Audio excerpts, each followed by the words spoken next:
Setiap orang perlu ada tabung kecemasan.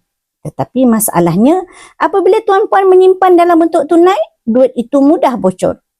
Mampu menabung 500 sebulan, hujung bulan korek tabungan 500. Dan akhirnya, tabung kecemasan tidak pernah wujud. Atas sebab ini, ramai yang mengalihkan kaedah simpanan untuk tabung kecemasan dalam bentuk emas. Bagaimana cara untuk menjadikan emas sebagai tabung kecemasan? Pertama, tetapkan matlamat untuk simpan 3 bulan pendapatan. Katakan, gaji tuan-puan sekitar RM2,000 sebulan. Bermakna tuan-puan boleh letakkan matlamat simpanan RM6,000. RM6,000 hari ini adalah sekitar 15 gram emas. Kedua, mula menyimpan secara konsisten. Tuan-puan boleh menggunakan akaun gap di mana tuan-puan boleh menyimpan mengikut kemampuan serendah RM100.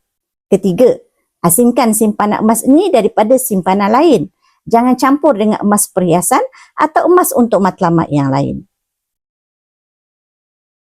Tabung kecemasan hanya untuk situasi yang benar-benar mendesak seperti hilang pekerjaan, kemalangan atau kecemasan keluarga.